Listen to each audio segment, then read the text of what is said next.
नमस्कार साथियों, आप सभी का स्वागत है धनमाइस के प्लेटफॉर्म पर। आज हम बात करेंगे 2024 लोकसभा चुनाव एक नज़र में। जैसा आप देखे होंगे 2019 में जब लोकसभा चुनाव हुआ था, उससे संबंधित कई सारे पेपर में क्वेश्चन पूछे गए हैं। हो सकता आने वाले एग्जाम में यूपीएससी या बिहार पीसीएस या वनडे की एग्जाम में 2024 के लोकसभा का जो चुनाव हुआ है उससे रिलेटेड क्वेश्चन पूछ सकते हैं। इसलिए आप लोग रेडी हो जाइए। तो इस वीडियो को आप लोग शुरू से लेकर अंत तक देखिएगा। बिल्कुल यूनिक पॉइंट लेके आपके बीच में आया हूं। मुश्किल से 5 से 10 मिनट का वीडियो है, ठीक है। तो स्टार्ट करते हैं। सबसे पहले बात करेंगे तो भारत का जो संसद है, भारत में जो संसद है, पार्लियामेंट इसको इंग्लिश में बोलते हैं, संसद के 2 हाउस होते हैं, एक राज्यसभा सदन, दूसरा लोकसभा सदन। आपको पता है कि लोकसभा सदन के बारे में यदि बात करें या लोकसभा के बारे में बात करें तो अनुच्छेद 81 में इसकी चर्चा है। वहीं राज्यसभा के बारे में अनुच्छेद 80 में। आपको पता है कि लोकसभा को भंग किया जा सकता है और राज्यसभा को भंग नहीं किया जा सकता, ये आपको पता है, राइट। तो कहा जाता है लोकसभा के जो सदस्य होते हैं उनका कार्यकाल जो होते हैं वो 5 वर्ष के होते हैं। कितने साल के होते हैं? 5 वर्ष के। विशेष परिस्थिति में इसके कार्यकाल को बढ़ाया भी जा सकता है और घटाया भी जा सकता है, ये तो आपको पता है, राइट। तो बात करेंगे लोकसभा का जो चुनाव हुआ सबसे पहले भारत आजाद होने के बाद 1951-1952 में हुआ है, राइट। लोकसभा का प्रथम बैठक जो हुआ था वो 13 मई 1952 को हुआ था, ठीक है। 13 मई 1952 को हुआ था। लोकसभा के जो प्रथम अध्यक्ष चुने गए थे, जिसको स्पीकर बोलते हैं, ठीक है, उनका नाम था गणेश वासुदेव मावलंकर, गणेश वासुदेव मावलंकर। अब तक देखा जाए 18 बार लोकसभा का चुनाव हो चुका है। कितनी बार? 18 टाइम्स, 18 बार लोकसभा का चुनाव हो चुका है। वर्तमान में जो लोकसभा की स्पीकर कौन है? ओम बिरला है। कौन है? ओम बिरला। उपाध्यक्ष ड्यूटी स्पीकर अभी किसी को अपॉइंटमेंट नहीं किया गया है, इस बात को ध्यान रखना है। आइए डिटेल में बात करते हैं।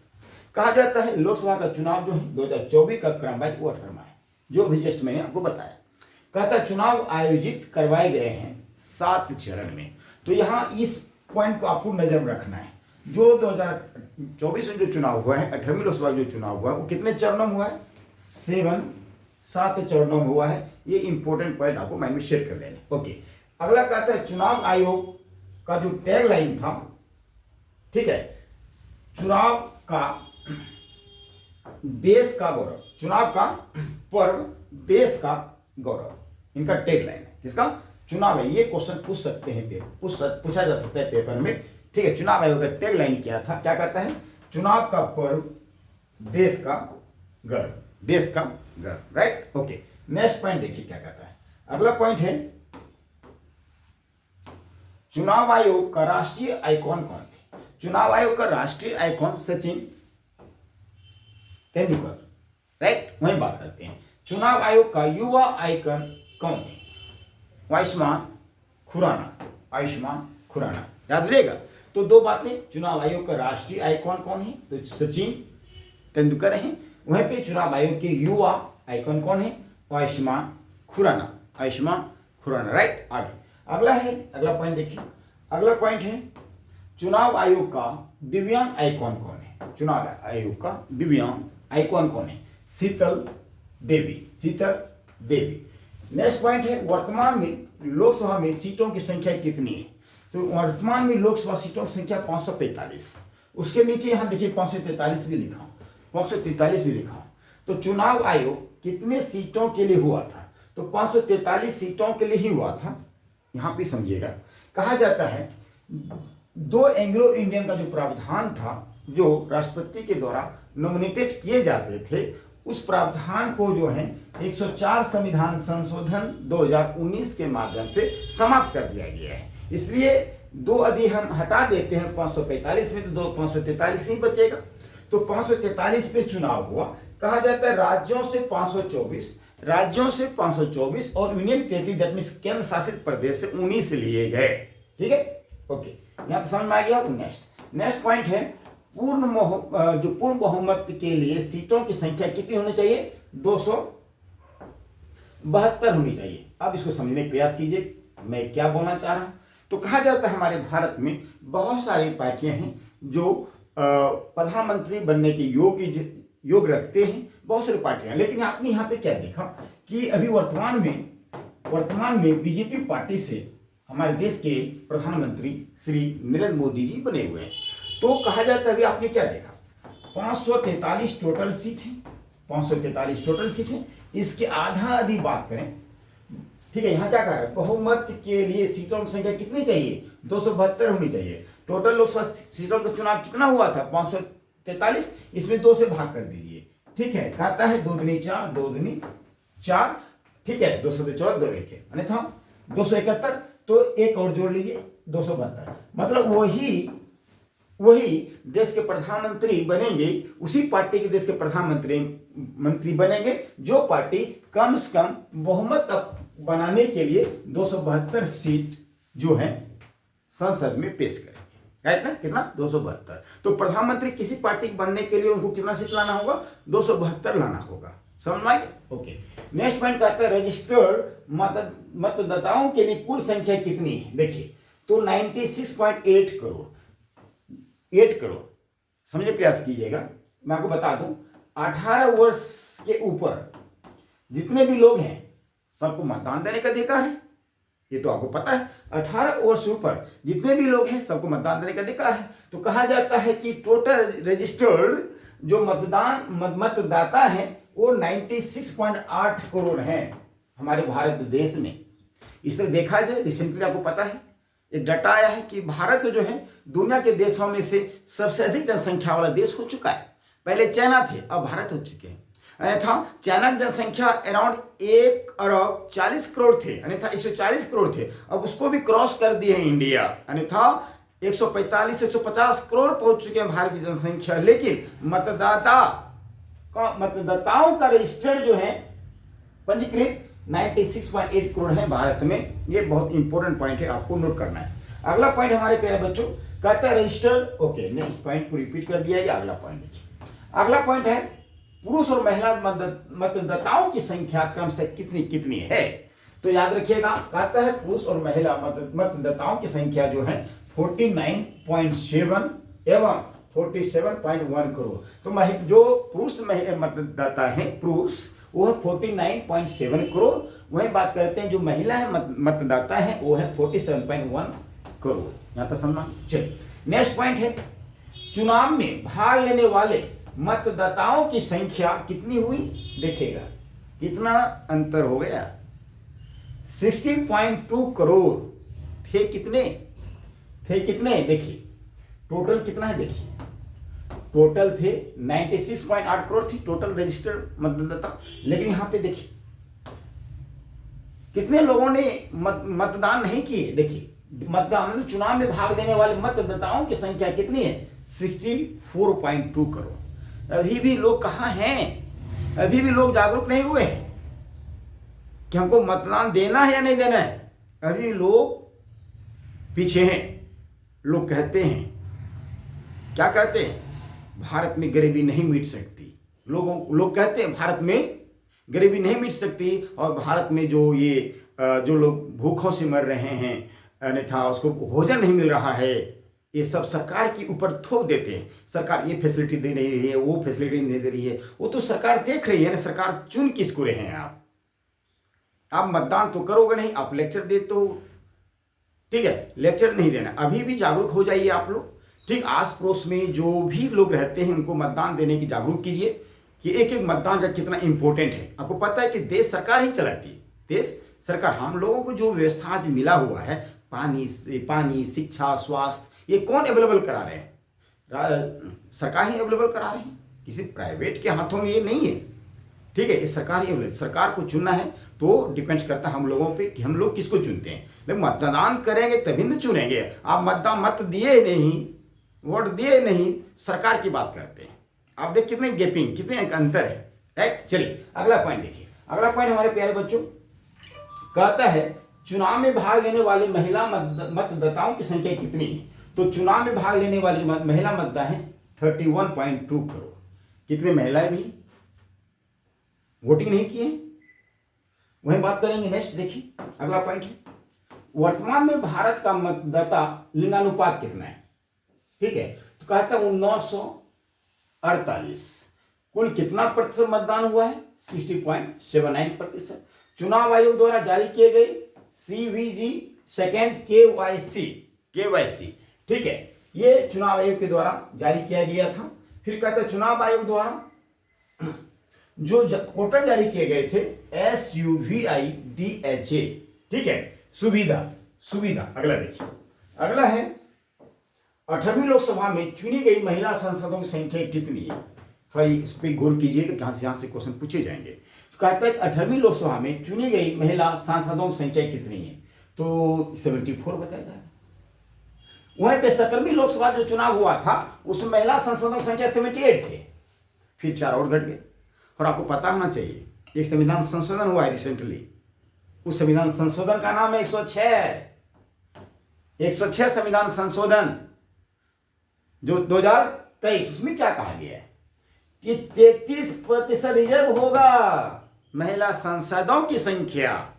33 रिजर्व ऑलरेडी लोकसभा राज्यसभा में पारित कर दिए गए हैं। आने वाले 2029 के लोकसभा चुनाव में अराउंड 543 सांसदों में से 181 महिला सांसद होंगे।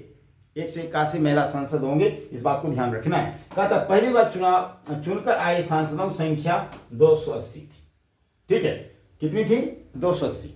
अब प्रश्न कहता है पहली बार चुनकर आए सांसदों की संख्या 280, तो पहली बार जब 1951-52 में चुनाव हुआ था उसकी बात किया जा रहा है। कहता पहली बार चुनकर आए सांसदों की संख्या 280, रिपीट हो गया। चुनाव लड़ने वाले 53 मंत्रियों में से विजयी हुए 35। देखिए जो मंत्रीगण थे वो भी चुनाव लड़े, 53 मंत्रीगण लोग थे मिनिस्टर, और मात्र 35 लोग ही मंत्री जीते हुए। फिर कहता मतदान का सर्वाधिक प्रतिशत रहा है कहां पे, लक्षद्वीप में। कहां पे, लक्षद्वीप में। तो आपको पता है लक्षद्वीप की जनसंख्या ज्यादा है नहीं, 60 से 65 लाख है मात्र।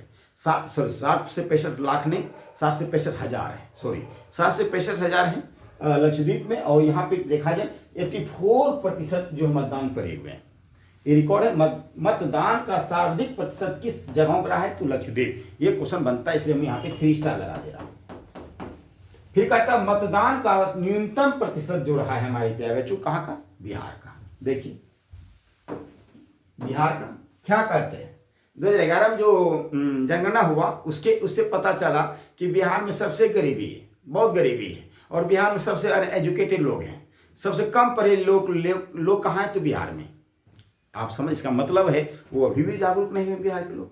सबसे कम मतदान दिए हैं, सबसे कम मतदान दिए, मतलब ये मतदान का न्यूनतम प्रतिशत किस राज्य का रहा है, बिहार का रहा है ना।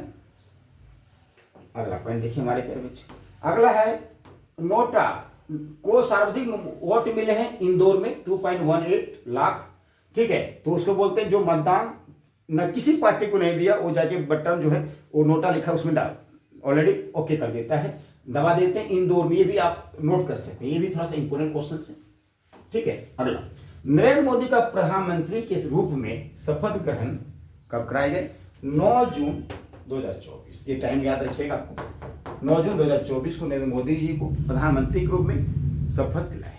अगला पॉइंट देखिए, अगला पॉइंट है शपथ ग्रहण समारोह में कितने देशों के राष्ट्रीय अध्यक्ष शामिल हुए थे।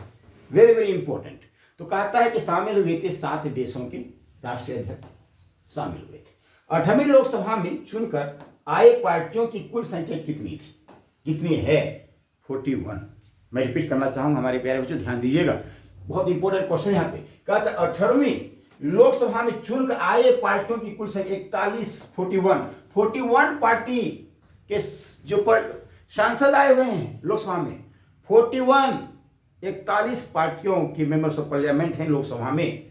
अगला पॉइंट देखिए, अगला पॉइंट है निर्विरोध निर्वाचित सांसद कौन हैं, ये भी बहुत रिकॉर्ड बना रखा है। निर्विरोध मुकेश दलाल जो बीजेपी पार्टी से हैं, ठीक है। कहता निर्विरोध निर्वाचित सांसद जो है वो कौन है, मुकेश दलाल हैं। और ये किस पार्टी से, बीजेपी पार्टी से, सूरत सीट से, सूरत जो गुजरात में है, ठीक है। सूरत का है गुजरात, सॉरी सूरत सीट से जो है ये मुकेश दलाल जो है निर्विरोध मेंबर्स ऑफ पार्लियामेंट बने हैं जो बीजेपी पार्टी से। ये भी थोड़ा सा इंपॉर्टेंट क्वेश्चन, इसको भी स्टार लगा दिया जाए। फिर 18वीं लोकसभा में चुनकर आए पार्टियों की कुल संख्या कितनी है, 41। तो क्वेश्चन को रिपीट कर दिया गया है, सॉरी नेक्स्ट वन। कम उम्र में सांसद बनने वाले आदिवासी महिला प्रियंका जारकीहोली है। देखिए ये भी क्वेश्चन इंपॉर्टेंट।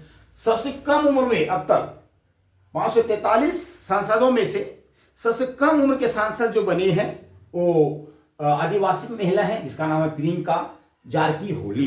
इसका नाम प्रियंका जारकीहोली। शायद ये उड़ीसा के रहने वाली, बस चेक करना पड़ेगा किस राज्य किस स्टेट से। चलिए अगला पॉइंट है हमारे प्यारे, जो सबसे ज्यादा वोटों के अंतर से जीते हैं। तो सबसे अधिक वोटों का जो अंतर रहा है उस जो संसद बन का है उसका नाम है शंकर लालवानी, जो 11.72 लाख से के अंतर से ये जीते हैं। अगला पॉइंट है हमारे प्यारे बच्चों, सबसे कम वोटों के अंतर से जो जीत हुई है रविंद्र दत्ताराम वायकर हैं, जो 48 वोट से जीते हैं।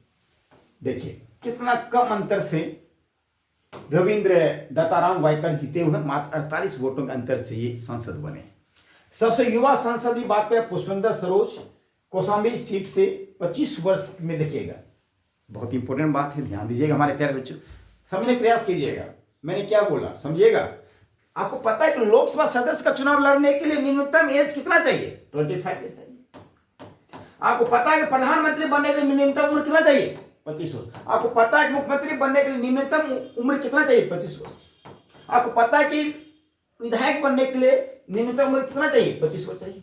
ये 25 वर्ष का लड़का एक सांसद बन के है लोकसभा में, जिसका नाम है पुष्पेंद्र सरोज।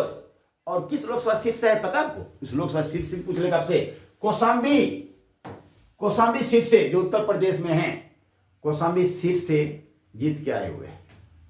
अगला पॉइंट देखिए,